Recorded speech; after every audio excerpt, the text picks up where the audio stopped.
عامل ايه يا ياسين؟ عامل ايه يا لو؟ وحشني، خلي بالك. وانت والله وحشني ايه كتير. بقالنا كتير ما صورناش. ايه اسبوع خلاص بقى ولا ان شاء حاجه؟ الله ربنا ما يقطعها عادي. ده كده كده ها؟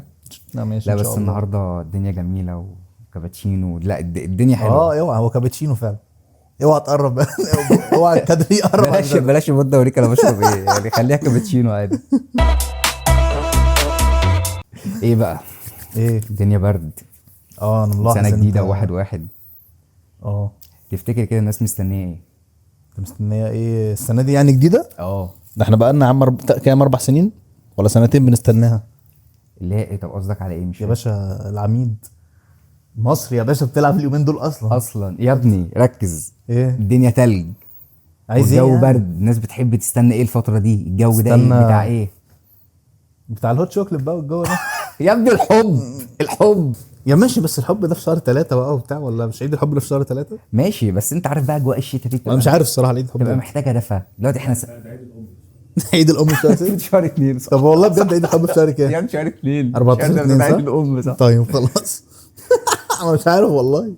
ايوه يا ابني سنه جديده، هي ناس بتنزل تخرج، ناس مثلا تنزل ديت، يقعدوا يتعرفوا على بعض، يتقربوا من بعض. يا لسه الناس يا عم بتنزل الكلام ده. الديتس دلوقتي زي الديتس زمان يعني. ما لا، صح الديتس دلوقتي لا غير زمان خالص، انا شايف كده بصراحه. فاكر الديتس ايام زمان؟ طب الديتس زمان كانت عامله ازاي مثلا؟ يا ابني كان حاجه في الخفيف منه، ينزلوا يا باشا على الكورنيش، ياكلوا ذره، يشربوا حمص بطاطا. مثلا. السينما اسمها ايه اسمها ايه يا سينما عم؟ مترو. سينما مترو في وسط البلد سينما شبرا بلس. شبرا بلس. ايام جميله، قصر ده يا اسطى النيل. الديت ده ديت. يركبوا حنطور. هو ده الديت. لا لا بجد، وكان لو يعني لو تفتكر كان خفيف يعني ايه، ولا مكلف هو انا ولا. مكلف هي مكلف دي. انا شايفها مأذيه معاك قوي. دي اول حاجه اصل انا عملتها يعني. بالنسبه لي كده الموضوع مش مكلف، تنزلوا يعني شربنا وكلنا وقعدنا واتبسطنا وروحنا. ايوه بيبقى حتى الفايبس زمان واللبس والدنيا واحساسك شيك. بعد الديت. كانت حاجه شيك، ايوه تعرف صح. تتكلم يعني تتكلموا مع بعض تفتكروا الحاجات الحلوه اللي انتوا عملتوها. حصل. بالظبط. دلوقتي الديتس مش كده خالص بقى. طب ليه بقى؟ قول لي الديس دلوقتي بقت عامله ازاي؟ انا سمعت ان في موفي نايت ديت. لا ما تهزرش يا راجل. ده في كوزي نايت ديت. برضو ده كتير ده. طب والزغلول ديت ايه اللي حصل فيه؟ ده انا يا ريتني ما ديت. طب انت يا عمر احكي لنا، انت ممكن تحكي لهم كده موقف مثلا حصل معاك في الديتس بتاعت اليومين دول. احكي لك انا بقى موقف. اول ديت عامه نزلته في حياتي. اول ديت نزلته في حياتك ده كان عندك كام سنه؟ كنت في الكليه. انت نزلتش ماشي اما خلاص ماشي مش مشكله. لا ده اول مش ديت مشكلة. حقيقي، يعني ايام زمان بقى انت عارف بقى، نقف شويه قبل الدرس، نقف شويه قدام السنتر، يعني في المدرسه في الفسحه وفي في ايوه. البريك. لكن لا في الكلام ده كله فما يعتبرش يعني. ده ديت طبيعي. عامه هننزل قابل واحده نتعرف على بعض. ماشي. فالمهم اتعرفت على واحده، فاتكلمنا واتفقنا ان احنا ننزل ديت. المهم من كلامها معايا فلا يعني مش تحسها لا واحده هاي، واحده لا مصروف عليها، بابي ومامي. بابي جاب لي، مامي مش عارف ايه. بتحسها ملكة جمال، شعر بقى وشكل يا بنت ما فيهاش غلطه. ماشي طبعا. كتابه بتحكي لي عمر ده انا بخرج في كذا وكذا، هي تقول لي انا بخرج فين واخش سرش على طول، يعني انت فاهم. الاقي بقى المكان يا بودة مكان كبير يعني، واشوف بقى المنيو بتاع المكان الاقي بقى الوفات، بجد الوفات. المهم طب ايه، طب دي هنزل معاها ازاي مش عارف. المهم لا اتفقنا، وقالت لي خلاص ما ننزل. فقالت لي ايه رايك يا عمر ننزل في مكان اكس. دخلت شفت المكان، لا صعب، ولقيت بقى لا وبالحجز فانت طبعا وقبلها اقترحت بيومين. مكان تاني. اكيد يعني انت فهمت. لا والله انا تعبان وبقيت طب حابب ننزل حاجه قريب من، قلت لها يا ريت يعني انا جاي انا موافق. فالمهم نزلنا حاجه فعلا قريبه من بيتها يعني. المهم رحنا المكان، قابلتها، ويا ريتني ما قابلتها. شفت حاجه هي غير الصور خالص. طبيعي انت معظم كده عارف دلوقتي ده بجد هتلاقي. بيحصل. انا فعلا شفته قدام عيني. شفت واحده غريبه جدا، مش ده الشكل، مش ده الشعر اللي انا شفته لقيتها. المهم خلاص خدت الصدمه، سلمت عليها ايه طب يلا بينا نخش، خلاص اوكي يلا بينا. دخلنا وقعدنا، كلمتني بعد تحكي لي بقى عامه عن حياتها. انت طبعا قاعد مش عايز تسمع، مش انت شايف انا عايز امشي، مش عايز تسمع اي حاجه. انا عايز امشي بجد. المهم قالت لي طب ما تيجي نطلب حاجه. فجي راجل ايه تشربوا ايه، فقلت له والله هي طلبت، هي كانت جعانه، قلت له انا جعانه جدا وريني، انا عايزه نص فرخه وعايزه بيكاتا فالمهم انا قال لي انت تشرب ايه؟ قلت له لا انا عايز واحد قهوه مظبوط، فاهم؟ انت فقال لي- قلت ان كده كده هي هتدفع فلوسها وانا هدفع فلوسي، اللي هو يعني كل انا واحد اصلا هيطلب اللي انت عايزاه براحتك يعني. فالمهم هي طلبت، وببص حتى في المنيو، لا لقيت المكان، حتى المنيو المكان لا يعني مش رخيص، لا يعني غالي شويه يعني. فالمهم بعد ما شربنا وخلصنا، فهي بتقول لي بقى ايه، بتقول لي طب نحلي ولا لا نخليها بعد ما نروح نشوف مكان تاني. فقلت انت كده بقى فقلت ايه؟ لها لا خلاص نشوف مكان تاني، نخلص ونروح نشوف مكان تاني نحل فيه. قلت لها خلاص مش بعد ما نخلص كده وتدفع ونمشي. ادفع ايه عينيا فاهم؟ انت انا اللي ايه هدفع. قلت لها كده؟ لا مش كده ما طبعا، بينتلاش انا طبعا. بقى في دماغي اللي هو ايه عينيا انا اللي هدفع فقلت لها طب تمام ماشي. خلصت القهوه رحت قايم، فقالت لي ايه رايح فين؟ قلت لها بس اخش الحمام واجي لك على طول يعني. فالمهم بسال على الحمام، فقلت لي الحمام بره الكافيه خالص، يعني هو قدام الكافيه كده بحبه كده. فالمهم دخلت على طول على الحمام، رحت مطلع الموبايل، احلى اوبر انت فاهم، اوبر جميل لقيته فعلا. كان 2 مينيت جنبي رايح. هي طبعا مش شاكه فيك خالص، مش شاكه ان انت مفيش لا حد في لا، الدنيا يعمل حركه زي انت في كده. الخلعون وانا فاهم. رحت راكب وماشي. فالمهم يا بود قعدت تتصل بيا كتير جامد، قعدت بقى تتصل، انا ما بردش. فهي البت مش موقفه عماله يعني، انا حتى على الموبايل مش عارف اعمل حاجه وتتصل. فالمهم خلاص بقى هرد عليها عادي. رحت رادد، ايه عامله ايه، معلش والله، وصوتي بقى معلش والله انا اسف، بس انا بجد حصل حادثه لواحد صاحبي اه ولازم اروح له دلوقتي المستشفى بالمناسبه يعني قلت لها اسمه ياسين يا ابن اللذينه. لما انا برضه انا على فكره خلي بالك، انا شايلها لك في الاخر، مش عايز هي في بالمناسبه برضه عندي. ده بجد بعد ما هديك خلص. حته في المناسبه بنت لذينه طب دلوقتي. استنى هي في يعني الآخر اخلص يعني. لك طيب. قمت واحد صاحبي اسمه ياسين وعمل حادثه جامده جدا، لازم اروح له المستشفى فقالت لي طب ما فيش مشكله خلاص. قلت لها خلاص انت حاسبي. قلت لها بس انا اسف طبعا بعتذر لك، حاسبي وبعتي لي الريسيت على الواتساب وهحول لك انستا باي على طول وبتاع. فقالتها بتقول لي ايه ده بجد؟ اصل انا دخلت الحمام وخرجت مشيت بصراحه. قلت لها بجد والله. قالت لي اه والله مشيت. قلت لها ايه ده قلت مشيتي ما حسيتيش؟ طب انتوا قالت لي شبه بعض يا عمر، انا من رايي ترجعوا تاني. من رايي ترجعوا لبعض. عارف اللي هو ايه، انا ببرشط وهي بتبرشط فاهم. فقلت لي ايه ده انا مشيت والله ودخلت الحمام خرجت ما لقيتكش، فرحت يا عرفت نهار ليه اسود. ليه دخلت برضه طلبت في تاني اوبر ورايا فاهم. شوف فالمهم الديتس بتاعك. والله بجد، فلقيتها انا مشيت والله. فقلت لي بقى ابص بقى تقول لي ايه البجحه، يبقى ارجع حاسب يعني بعد ما تخلص بقى والف سلامه على صاحبي، يبقى ارجع حاسب. طبعا يا باشا واجب عليك تحاسب. لازم بقى اللي هو يعني يبقى ارجع انت حاسب. هتشتمك كمان تقول لك انت مش اللي هو انت ازاي انت تعمل نطع. كده. قلت لك ايه بيقولوا عليه ايه؟ نطع صح؟ لطخ. طيب يا رب. فلقيتها بتقول لي يبقى انت بقى ارجع حاسب، وبعد كده بقى نبقى نظبط بقى وننزل تاني، والف سلامه على صاحبك، وبتضحك انت فاهم، راحت قفلت بقى. بس فطبعا عرفت بقى انها هرشت الموضوع وهرشت ان انا كنت بخلع بالشياكه، والحمد لله ويا ريتني ما كملت يعني، الحمد لله ويا ريتني اصلا ما نزلت يعني، بس الحمد لله عدت على خير يعني. ايوه في حاجات زي دي كتير. انت قول لي بقى عايز تحكي انت عارف ايه بقى ان في اصلا، انا بكلمك والله العظيم بجد. انا بص انا كنت الصراحه مم. يعني انا ما رضيتش اتكلم في الحوار ده. قلت مثلا هي واحده داخله يعني مش بتقول اي كلام يعني وبتاع. والله انا فعلا البت دي تقريبا هي دخلت كلمتني وسالتني عليك. ما انا طبعا تلاقيني عشان قلت لها ياسين ممكن والله بقى. لا هي لا، ما احنا معظم صورنا والحلقات بنبقى مع والكلام ده بعض. كله. دخلت قالت لك ايه والله بقى؟ العظيم دخلت قالت لي تعرف عمر صاحبك؟ ماشي. قالت لي ده شارب حاجه وما حاسبش عليها. على اساس بقى هي إنها- دخلت تشتكيني يعني. على اساس انها حاسبت بقى يعني بجحه يعني، حاسس انها حاسبت بقى قالت لي ومشيت. وقالت لي ومشي وسابني وعمل حاجه زي كده ليه؟ طب انا حسيت ان في حوار فانت قلت وما لها ايه يعني طيب؟ ما جاش في دماغي الكلام ده. قلت لها خلاص بعد اذن بعد كده ما تنزليش مع حد ما تعرفوش ومعلش وبتاع. وجبت الغلط قالت لي عليا. شكرا جدا. لا ما جبتش غلط عليك يا اسطى. بس انا ما جاش في دماغي خالص ان هي دي لحد ما انت حكيت الحوار ده دلوقتي. هي جت كده انا ما جتش كلمتك في الحوار ده. تيجي بقى عشان ما إن تجرحش هي- شعوري لا انا ما صدقتوش. ما حسبتش يالا قلت عمر يعمل حاجه زي كده. لا بس بص، اديك عمل. لا بس المشكلة- هو موقف غريب فعلا. انا عارف أنا انا فعلاً- فاهم قصدك انت خلاص، انت دي برضو حاجه للناس ان انت فعلا في ساعات كتيره بتنزل مع ناس وتكتشف حاجه تانية.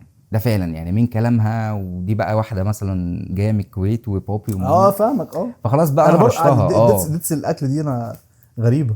لا اللي هو فاهم هي نازله احيانا عشان بص تاكل خلي بالك وتروح. برضو خلي بالك حته ان مبقاش معاك فلوس، بس مش كده يعني. حته ان مبقاش معاك فلوس دي بتحصل كتير.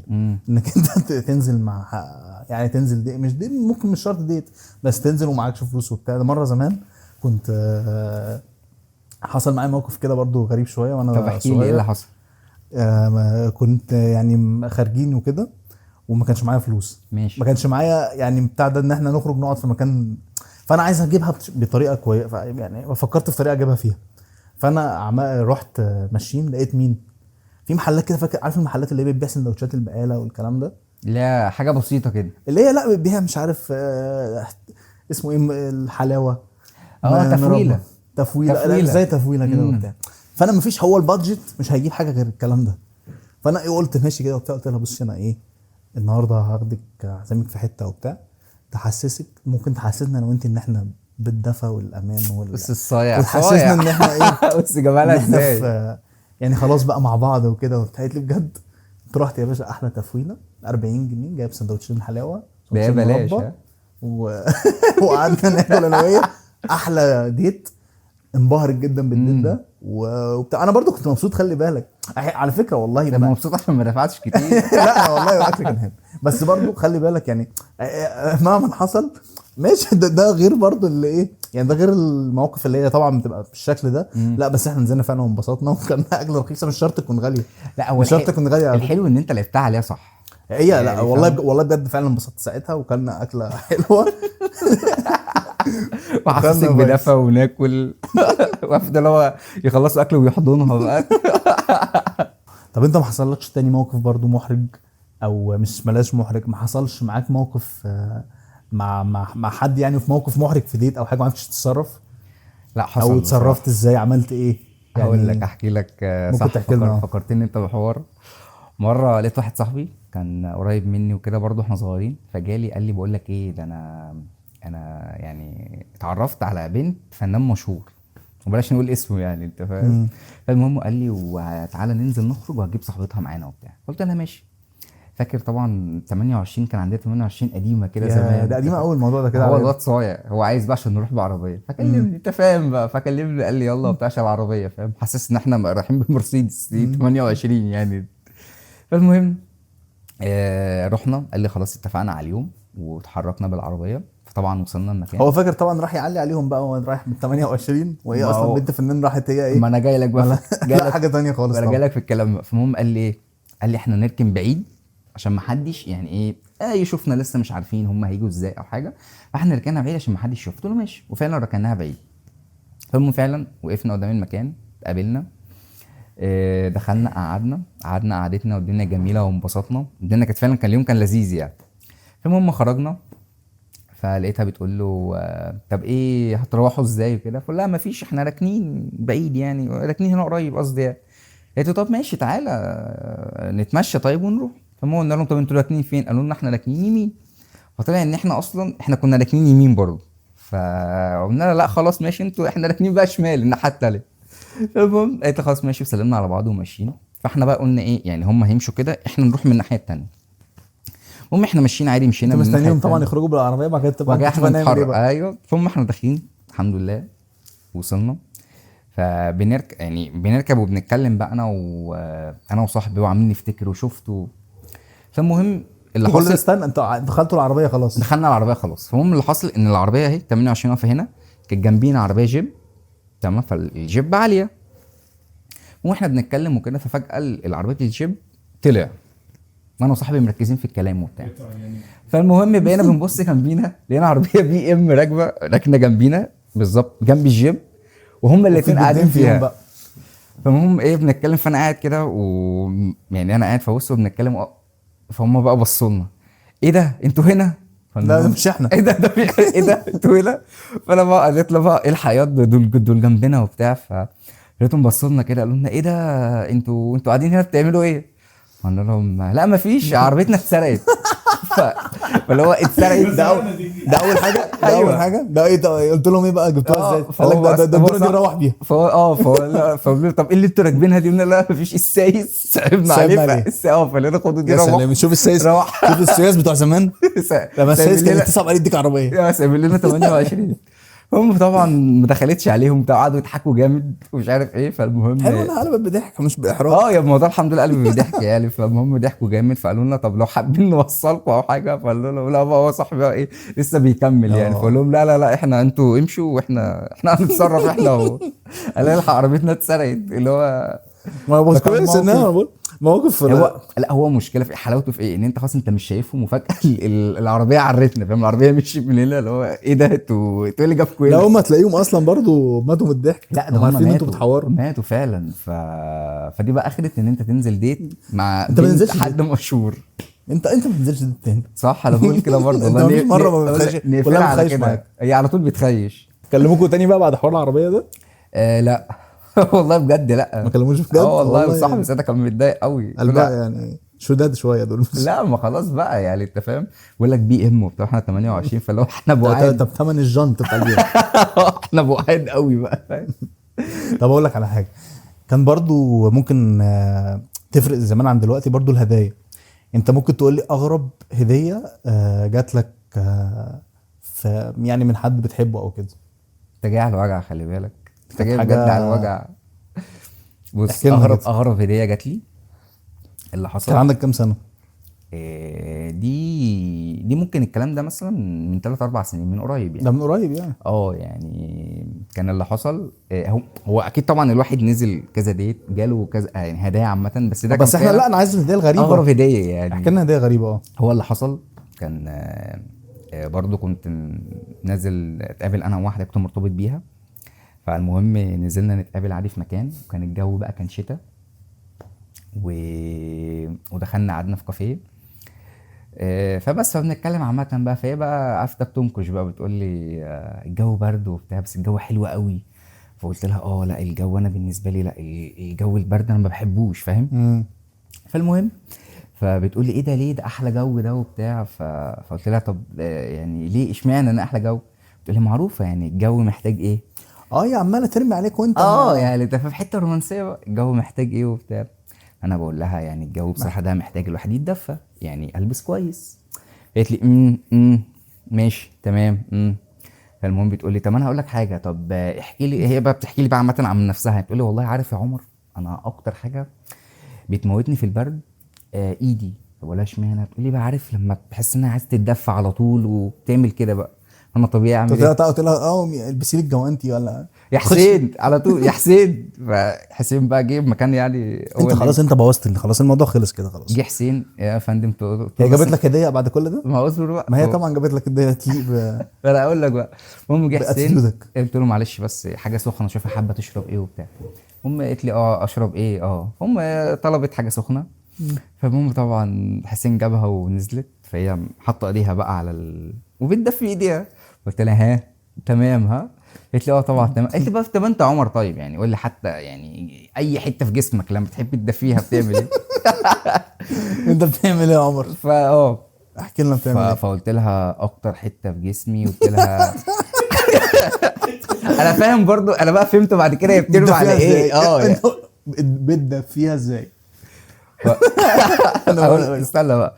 قلت لها بصراحه اكتر حاجه رجلي. عارف يا بود انا عارف بيدفيها ازاي. انا مش هقول. ماشي قول بجد. فقلت لها وده فعلا حقيقي، انا بتكلم كل ده بجد. قلت لها والله اكتر حاجه رجلي. قالت لي رجلك؟ فاللي هو ايه رجلك يا حسين؟ انت بريء انت بريء هي بقى نزلت على حسين. فالمهم انا قاعد فبصيت لها كده اللي هو قلت لهم بس ماشي يا حسين، تشت بس وميه سخنه. والله بجد تشت بس وميه سخنه عشان يدفي والله له. العظيم دمها خفيف. عشان هو ده بفكر اجيبها مكانك صح. والله العظيم. هو بجد قلت له حسين تشت بس كده وميه سخنه ندفي له رجله. فهم قالت لي احنا نمشي احسن، وان انا بجد عايز اروح. ومول ده برضه جه في دماغي كل ده عادي يعني. فهم روحنا. فلقيت تاني يوم حد بيخبط على الباب، فتحت فلقيت بوكس كده هديه يا فندم. فبصيت من غير ما نقول اسامي يعني منها. فطبعا بصيت للبوكس واللي هو اتبسطت دي قلت جايبه هديه بقى ده ايفون ولا حاجه. فهم بقى ايه عامله كمان حته صايعه. بص بقى الكرياتيفيتي في الموضوع. بوكس قد ايه طيب؟ لا بوكس، لا هو يعني لا يعني بوكس مثلا مش كبير قوي يعني. لا هو بوكس مثلا كده مثلا. المهم حط على الكارت الى عمر لا كانت كاتبه كده من بره ما تقراش الكارت غير لما تفتح البوكس. تمام. فتحت البوكس. حلو الميستري بوكس ده.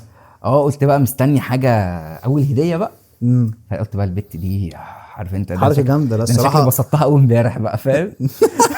فالمهم بفتح البوكس. هو بس قبل ما تقول هو ده له علاقه دي ليه علاقه بانك بتدفيها ازاي؟ هو ليه علاقه فعلا. بص أوه. لا بص شوف بقول لك طب البت ده كويس كريتيف، والله. البت كريتيف بطريقه مرعبه يعني. عملت لك ايه؟